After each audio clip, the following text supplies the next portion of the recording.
Morning class. তোমরা সবাই কেমন আছো? সবাই ভালো আছো? আমিও খুব ভালো আছি। কি করছো তোমরা? শান্ত হয়ে বসো বসো। আজকে সবাই পড়া করে এসেছো? আগের দিন আমি কি পড়িয়েছিলাম মনে আছে? সেই গল্পটি খুব ভালো লেগেছিল না গল্পটি? হ্যাঁ, তো কাল যেমন আমি একটি সুন্দর গল্প পড়িয়েছিলাম, আজও একটি সুন্দর রোমাঞ্চকর ভীত গল্প শোনাবো, যেই গল্প শুনে তোমাদের প্রচণ্ড ভয় করবে, তার শেষে আনন্দ আসবে। তো চলো গল্পটি শুরু করি। তোমাদের বইয়ের পৃষ্ঠা খোলো। হ্যাঁ, তোমাদের বইয়ের পৃষ্ঠা খুললেই তোমরা দেখতে পাবে প্রথমে একটি বাঘের ছবি, হালুম হালুম বাঘের ছবি। তো চলো সেই বাঘের ছবিটি তোমাদের দেখাই কিরম দেখতে। দেখে তোমাদের কি মনে হচ্ছে? এটি একটি বাঘ, খুব হিংস্র প্রাণী, জানো তো? এই বাঘ হচ্ছে খুব হিংস্র প্রাণী।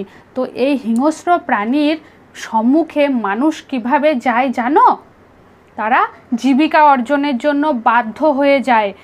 এইখানে আমি একটি গল্প বলবো, যে গল্পটি হচ্ছে আমাদের পশ্চিমবঙ্গ এবং বাংলাদেশের ঠিক বর্ডার অঞ্চলে অবস্থিত সুন্দরবন অঞ্চল, যেটি সামুদ্রিক এলাকা এবং সেখানে প্রচুর জলের পাশে সুন্দরী, গেওয়া, গড়ান জাতীয় ম্যানগ্রোভ অরণ্য রয়েছে। আর সেখানে থাকে সুন্দরী বাঘ। সুন্দরী বাঘ কেন? সুন্দরী গাছ, সুন্দরী গাছের জন্য যেমন জঙ্গলটি ঐতিহ্যবাহী, ঠিক তেমনই তার সৌন্দর্য বিধান করে রয়্যাল বেঙ্গল টাইগার, তাই তাকে সুন্দরী বাঘও বলা হয়। তো রয়্যাল বেঙ্গল টাইগার সেখানে যেমন সাংস্কৃতিক ঐতিহ্য বহন করছে সুন্দরী গেওয়া গাছের মতোই, ম্যানগ্রোভ অরণ্যের মতোই, সেখানে যে মানুষগুলো বাস করে, যারা বন থেকে বিভিন্ন কাঠ, জ্বালানি, মধু, ফল ফুল, শেকড়, গাছের ছাল নিয়ে এসে বিক্রি করে নিজেদের জীবিকা নির্বাহ করে, তাদের কত সমস্যা জানো? ওই বাঘের মুখে পড়তে হলে তাদের কত বিপদ বলো তো? ওইভাবে কত মানুষের প্রাণ চলে যায়। তো এই নিয়ে একটি সুন্দর গল্প বলি, তোমরা মন দিয়ে শুনবে, কিন্তু কেউ দুষ্টুমি করবে না, পরে আমি প্রশ্ন জিজ্ঞেস করব। তো সেই গল্পটি বলার আগে আমি তোমাদের দুটি দলে ভাগ করে দিচ্ছি, তোমরা গ্রুপ এ এবং গ্রুপ বি। এই গল্পটি নাম হচ্ছে মধু আনতে বাঘের মুখে। বোঝা গেল? মধু আনতে বাঘের মুখে। লেখক শিবশঙ্কর মিত্রের লেখা এই গল্পটি। এই গল্পে তিনজন বন্ধু ছিল, জানো তো? একজনের নাম হচ্ছে ধনাই, একজনের নাম কি বলো? আরজান। কি লেখা আছে? আরজান। এবং একজনের নাম কি লেখা আছে? হ্যাঁ বলো, কফিল। ঠিক বলেছ। আমাদের এখানে যেমন রাম, শ্যাম, যদু তিনজন খুব ভালো বন্ধু, ঠিক তেমনি এখানে ধনাই, আরজান এবং কফিল নামে তিন বন্ধু ছিল। সেই তিন বন্ধু একদিন ভাবলেন, চলো জঙ্গলে যাই মধু আনতে।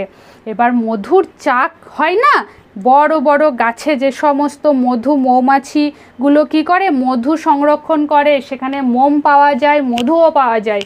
তো সেইগুলো বনের অনেক গভীরে গভীরে থাকে, সেগুলো খুঁজে বার করতে হয়।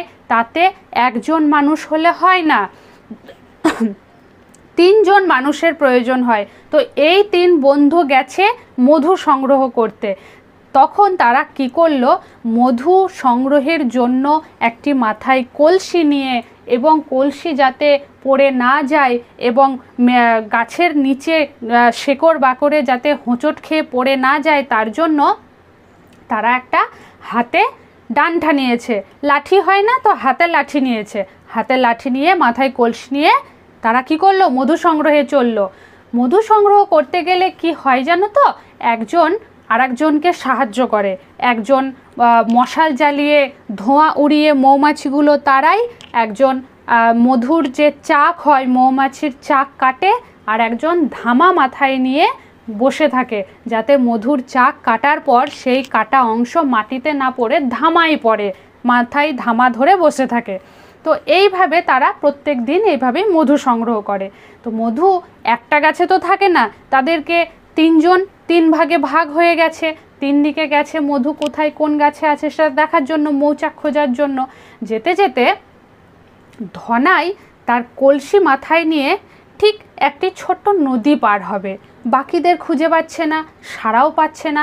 তখন সে ভাবলো, ঠিক আছে, আমার হাতে যে বাঁশ আছে এটা দিয়েই আমি নদীটা পার হই। যেই মাত্র নদী পার হতে যাবে, ঠিক সেই সময় তাদের পিছন ফিরে ডাকার জন্য ধনাই মুখ ঘোরাতেই ছপাং করে তাদের ওপর ঝাঁপিয়ে পড়ল একটা মস্ত বড় হিংস্র বাঘ।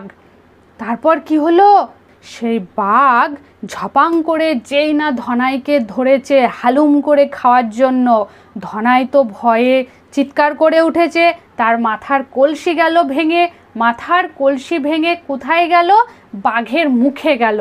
আর বাঘ কোথায় পড়লো, বাঘ গিয়ে পড়লো সেই যে বাঁশ দিয়ে সেতু বানিয়েছিল নদী পার হবে বলে, সেই বাঁশের ওপর গুঁড়িতে গিয়ে পড়ে গর্তে ঢুকে গেল। ঠিক হলো না? বেশ হয়েছে, ঠিক বলেছ, বেশ হয়েছে, ধনাই বেঁচে গেল। তা কিন্তু তার যে কলসি ভর্তি মধু ছিল, সেই মধু গিয়ে সব বাঘের মুখে পড়েছে। বাঘ তখন মা মা মা করে কি করছে, বাঘ তখন সেই মধু চেটে চেটে দেখছে এটা আবার কি বিচ্ছিরি জিনিস রে, এটা তো রক্তের স্বাদ নয়, তাই বলে সেই নাক ঝাড়ছে, হুসুম হুসুম করে নাক ঝাড়ছে। ততক্ষণে ধনাই পালিয়ে গেছে। তো গল্পটি তোমাদের ভালো লাগলো? প্রথমে কি মনে হচ্ছিল, যা ধনাইকে মনে হয় খেয়েই ফেলবে, তাই মনে হচ্ছিল না? সেই দৃশ্য কারা দেখেছিল জানো? এই যে দুই বন্ধু আরজান এবং কফিল, তারা ওই দূর থেকে দেখছে। কিন্তু বাঘের সামনে পড়ে গেছে ধনাই, তাকে কিভাবে বাঁচাবে নিরস্ত্র অবস্থায়, তাই তারা চুপটি করে বসে বসে দেখছিল। তাদের শব্দও করতে পারছে না, তখন বাঘ এসে তো তাদেরকেও কামড়ে খেয়ে নিতে পারে। কিন্তু ধনাই শেষমেশ রেহাই পেয়েছিল। তো এই হচ্ছে গল্পের ছোট্ট বিষয়বস্তু। তো গল্পটি তোমরা সরব পাঠ করে আমাকে শোনাও দেখি। হ্যাঁ, গ্রুপ ওয়াইজ সরব পাঠ করো, খুব ভালো হয়েছে। আচ্ছা, প্রশ্ন করছি, তোমরা প্রশ্নের উত্তর দাও তো। এই যে গল্পটি তোমরা পড়লে এখন, তাতে কি পেলে, যে মধু ঠিক কোন সময় সবচেয়ে ভালো পাওয়া যায়? ঠিক বলেছ, এপ্রিল মে মাসে পাওয়া যায়, তাই তো? তাহলে মধু পাওয়া যায় এপ্রিল মে মাসে। এবার গ্রুপ বি থেকে তুমি বলো, ট্যাক পড়লে না তুমি? ট্যাক কি জিনিস? হ্যাঁ বলো। ট্যাক, ট্যাক হচ্ছে, ঠিক বলেছো, যেখানে দুটো নদী এসে মিশে একটি ত্রিভুজ আকার ক্ষেত্র গড়ে তোলে, তাকেই কি বলে? ট্যাক বলে। আমাদের এই পাঠটি ভালো লেগেছে? বাহ, তাহলে আজ এতটুকুই, পরের দিন অন্য কিছু নিয়ে আলোচনা হবে।